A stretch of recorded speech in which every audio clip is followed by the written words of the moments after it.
Assalamualaikum, ketemu lagi sama gue, Zulham Adam. Jadi kali ini gue akan menceritakan kisah mistis pendakian Gunung Sumbing via Bowongso. Buat kalian yang penasaran, tonton video ini sampai habis.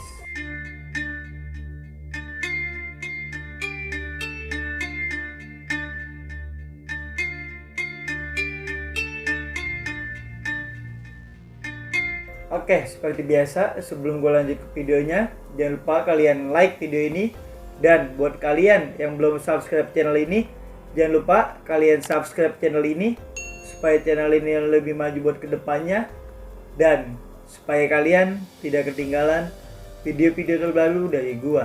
Sebelumnya, gue juga pengen mengucapkan terima kasih buat Bang Learmo yang sudah mengizinkan gue untuk menceritakan kisahnya di Gunung Sumbing ini. Buat kalian yang pengen tahu siapa sih Bang Learmo ini, bisa kalian cek Instagramnya ada di bawah sini. Oke, sebelumnya gue akan menjelaskan sedikit mengenai Gunung Sumbing. Jadi Gunung Sumbing ini berlokasi di Jawa Tengah. Gunung Sumbing memiliki ketinggian 3.371 meter di atas permukaan laut. Jadi Gunung Sumbing ini memiliki beberapa jalur, dan salah satunya yaitu jalur Bowongso. Di Gunung Sumbing banyak sekali terdengar kisah mistis, orang hilang, bahkan hal-hal gaib di kalangan para pendaki maupun masyarakat setempat. Penasaran dengan kisah mistis kali ini? Tonton video ini sampai habis. Jadi kali ini gue akan menceritakan kisah mistis di Gunung Sumbing melalui sudut pandang orang pertama, yaitu sebagai Learmo atau Fathul. Halo, aku Learmo. Jadi kali ini aku akan menceritakan kisahku saat mendaki ke Gunung Sumbing pada tahun 2018. Ini adalah cerita mistis yang aku alami saat mendaki ke Gunung Sumbing pada hari Jumat dan Sabtu, tepatnya pada tanggal 31 Agustus sampai 1 September tahun 2018. Kala itu aku mendaki Gunung Sumbing lebih memilih melalui jalur Bowongso. Aku mendaki ke Gunung Sumbing bersama 6 orang temanku. Ada Mufti, Mubarok, Gofi, Imtat, dan Fahmi.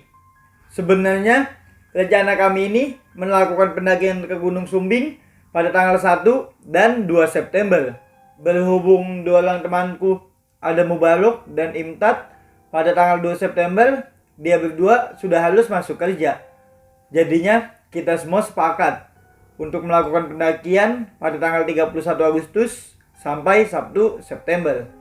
Kami berenam berangkat dari Tegal menuju ke Gunung Sumbing pada tanggal 31 Agustus pukul 3 pagi. Kenapa kami berangkat jam 3 pagi? Supaya kita nyampe di base camp pagi dan bisa langsung melakukan pendakian. Akhirnya setelah lumayan lama berjalan, kami berenam tiba di Wonosobo pada pukul 7 pagi.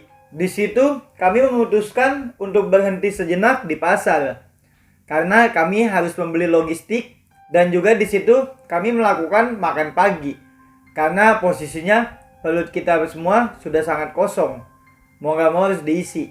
Setelah kita selesai makan dan berbelanja, akhirnya di situ kami semua langsung memutuskan untuk melakukan perjalanan menuju base camp Bowongso. Aku sampai di base camp Bowongso pada pukul 9 pagi. Akhirnya di situ setelah kita sampai, aku langsung menyiapkan carrierku dan kita langsung packing. Di situ tak lupa juga kita melakukan registrasi di base camp Bowongso ini. Di base camp Bowongso, kami diberi bermacam-macam instruksi. Pelayanannya sangat memuaskan. Dan juga kami diberi sebuah HT untuk ngasih kabar di setiap pos, dan juga mengasih kabar jika hal-hal yang tidak diinginkan terjadi. Tetapi aku cukup kaget karena rombongan kami ini dikasih santan dan kopi yang dimasukin di sebuah plastik kecil. Dan masing-masing dari rombongan kami ini dikasih santan dan kopi tersebut. Di situ, di dalam pikiranku sudah mulai tidak enak. Yang terlintas di pikiranku ini seperti sesaji untuk makhluk halus.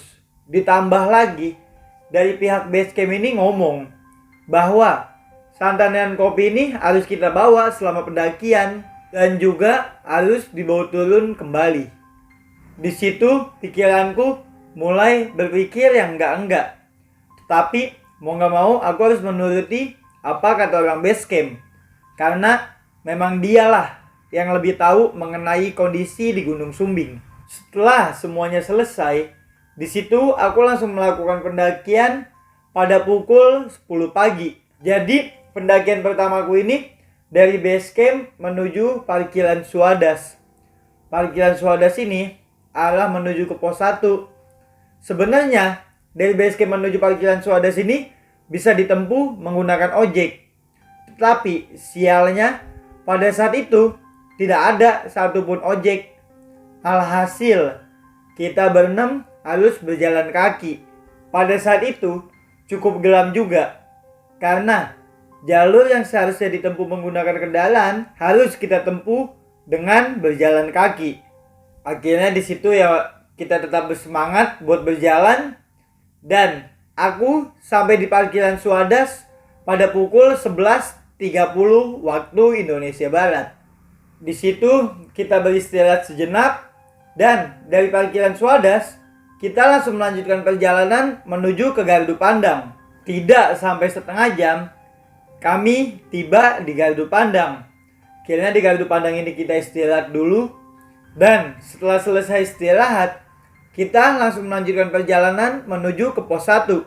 Sesampainya di pos 1 ini kita memutuskan untuk beristirahat dan juga mengisi perut yang sudah mulai kelaparan.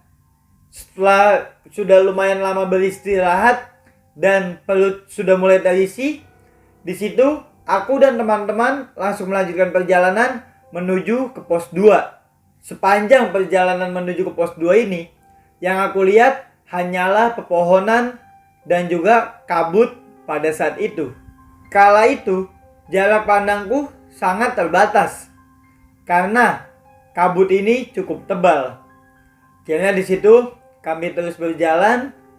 Sesampainya di pos 2, di situ aku benar-benar senang banget karena aku bisa melihat sabana yang sudah tidak tertutup oleh kabut. Di situ aku mengucapkan, "Selamat tinggal kabut." Aku tiba di pos 2 ini sekitar pukul 2 siang. Dan tak disangka-sangka, di pos 2 aku bertemu dengan rombongan pendaki asal Tegal juga. Aku istirahat sejenak sambil berbincang-bincang oleh rombongan asal Tegal ini. Dan tak lama kemudian rombongan asal Tegal ini memutuskan untuk melanjutkan pendakiannya. Tetapi di situ aku dan kawan-kawan tidak ikut oleh mereka. Di situ aku bersama teman-temanku memutuskan untuk istirahat lagi sejenak. Dan tidak lupa pula, aku ngabarin pihak base camp tentang posisiku ini. Akhirnya setelah dirasa sudah cukup beristirahat, di situ aku langsung melanjutkan pendakian pada pukul 2:30 sore. Di sepanjang pos 2 menuju ke puncak, mataku dimanjakan oleh sabana Gunung Sumbing yang sangat indah. Dan tak lama kemudian, aku bersama kawan-kawanku sampai di Camp Gajahan pada pukul 3 sore.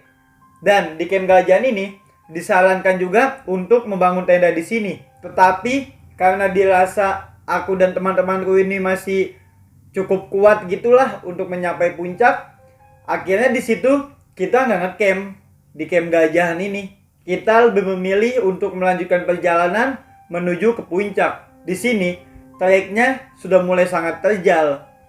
Aku dan kawan-kawan terus naik menuju ke puncak. Aku rasa sebelum maghrib tiba, kita satu tim sudah sampai di puncak. Dan ternyata harapan tidak sesuai dengan kenyataan. Belum sampai di pos 3, hari sudah mulai gelap. Dan disinilah semua mulai terasa kelelahan. Akhirnya karena kita semua sudah lelah, Di situ kita satu tim mencari tempat untuk ngecamp. Dan yang sialnya, di sepanjang perjalanan ini tidak ada tempat yang cukup luas untuk mendirikan tenda. Karena jalannya ini udah benar-benar tanjakan semua dan terjal banget. Di sini aku mulai putus asa karena sudah bingung lagi mau mendirikan tenda di mana. Hasil, aku bersama teman-temanku mendirikan tenda di pinggir jalan. Karena aku lihat ya lumayan cukup lebat lah pepohonannya. Dan bisalah untuk mendirikan satu tenda. Di tempat yang aku pengen dirikan tenda ini, di situ ada batu yang lumayan besar. Tetapi tidak masalah. Karena batu ini posisinya masih sejajar dengan tanah. Akhirnya oke, kita bangun tenda di situ. Dan disinilah aku mulai merasakan keanehan. Saat kita sedang mendirikan tenda ini, di situ aku mendengar ada suara orang berlarian. Padahal jelas-jelas di sini nih cuma kita berenam doang, nggak ada pendaki lain. Di situ firasatku sudah sangat tidak enak. Akhirnya aku terus bergegas untuk mendirikan tenda dan alhamdulillah tenda sudah jadi. Di situ aku mendirikan 2 tenda. Satu tenda di tempat yang datar dan satu tenda lagi di tempat yang miring. Jadi tenda aku yang di tempat datar ini buat kita berenam tidur. Sedangkan satu tenda yang di tempat miring aku buat menaruh tas carrier. Karena tenda di tempat yang miring ini sangat berbahaya jika dipakai untuk tidur. Waktu menunjukkan pukul 8 malam. Di situ kita semua mulai memasak untuk makan. Tetapi di situ aku melihat bahwa Mubarok sudah cukup kelelahan. Dan Mubarok ini memutuskan untuk tidur duluan. Mubarok tidur di dalam tenda. Dan batu besar yang ada di bawah tenda itu dia jadikan sebuah bantal. Saat tidur, Mubarok bermimpi. Dan mimpinya ini dia ceritakan saat sudah tiba di base camp. Jadi Mubarok bermimpi bahwa tempat yang kita dirikan tenda ini adalah sebuah pintu gitu. Dalam mimpinya juga Mubarok melihat sosok harimau putih. Dan juga dia melihat kayak ada nenek-nenek menggunakan topi sawah gitu. Mubarok juga melihat seorang kakek-kakek yang membawa rinjing. Di situ dia langsung terbangun dan langsung pincah. Di situ juga posisinya Mubarok ini tidak menggunakan batu itu lagi untuk menjadi bantalnya. Akhirnya di situ setelah selesai cerita dari Mubarok saat di base camp ini, setelah makanan selesai, di situ aku membangunkan Mubarok. Aku membangunkan Mubarok berniat untuk makan malam.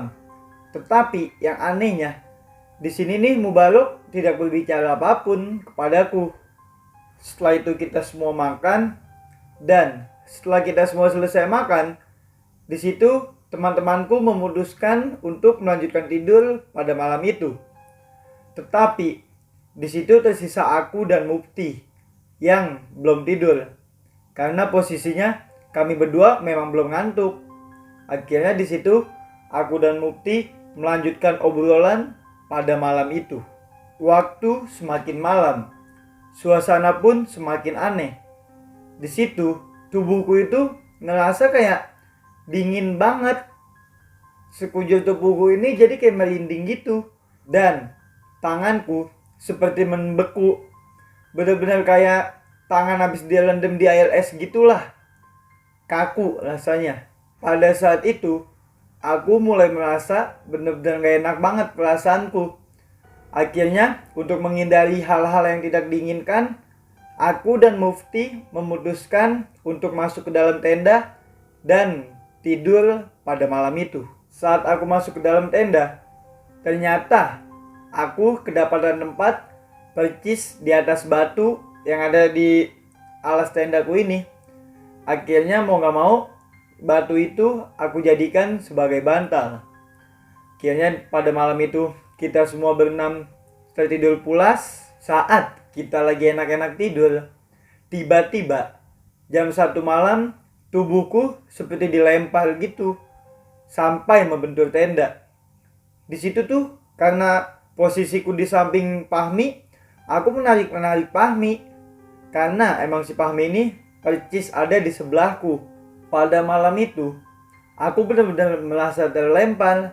Yang tadinya posisiku ada di samping Fahmi ini, tiba-tiba posisiku ada di kaki teman-temanku. Di situ juga aku langsung terbangun.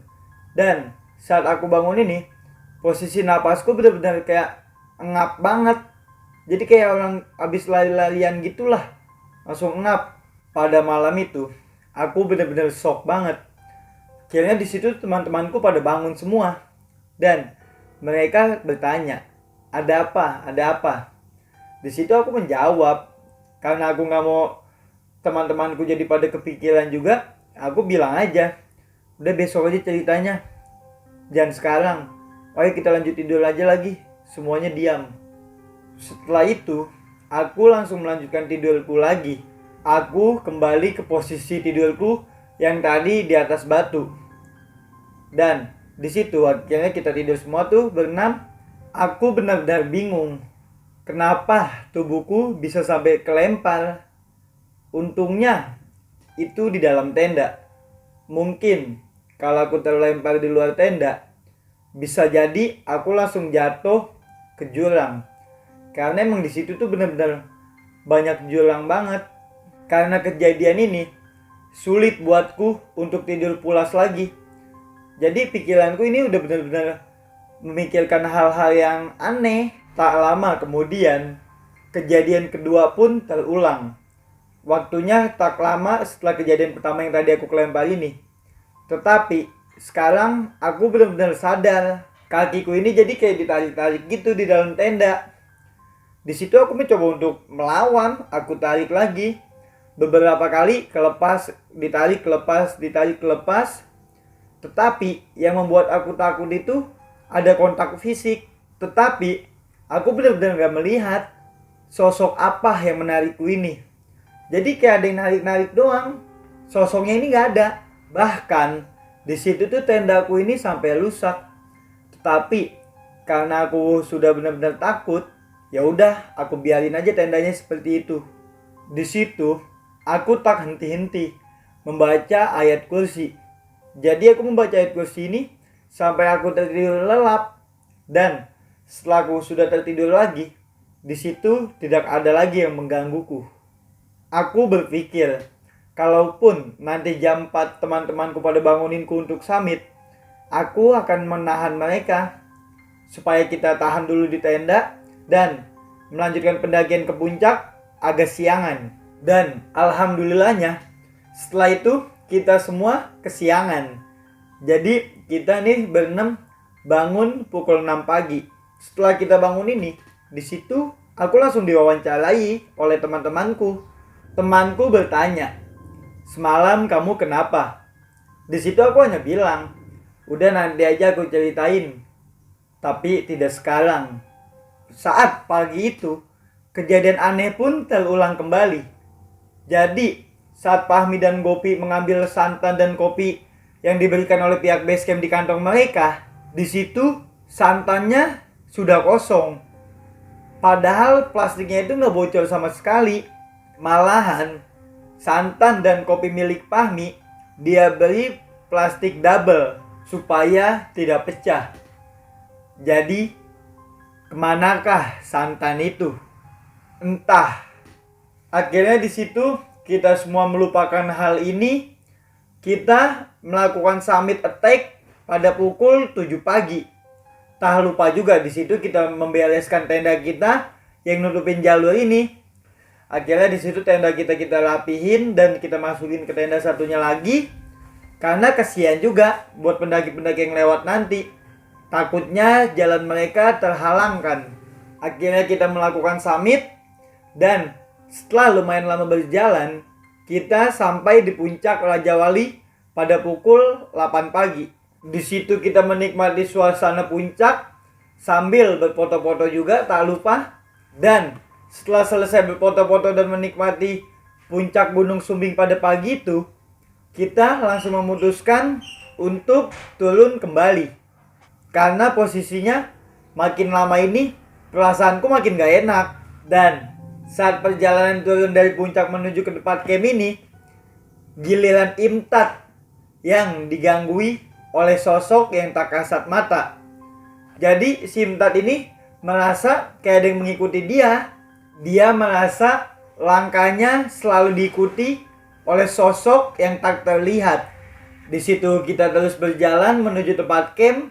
Sesampainya di tempat camp, si Imtat langsung mengambil kopi dan santan yang ada di sakunya. Dan yang anehnya, kopi dan santan ini sudah tidak ada. Padahal sama seperti Fahmi dan Gopi, plastiknya tidak bocor sama sekali. Saat melihat Imtat nggak ada santan dan kopinya, di situ aku langsung mengecek santan dan kopiku yang aku simpan di tas kecil milikku. Karena aku juga penasaran apakah santan dan kopiku masih ada. Dan saat aku cek, bener-bener aneh banget. Saat aku buka tas kecil milikku ini, bener nggak ada tersisa apapun. Kosong semuanya, nggak ada bekas apapun. Hanya tersisa plastik kosong saja. Ini benar-benar membuat kami bingung. Akhirnya di situ kami tidak ingin berlama-lama di tempat camp ini. Di situ kita semua langsung packing, membereskan barang-barang, dan di situ tanpa sarapan kita langsung turun ke bawah. Karena emang benar-benar kami udah nggak enak banget di situ posisinya. Ya udah, kita turun tanpa sarapan, dan di situ aku ngomong, tak masalah, nanti kita sarapan di pos 2 aja.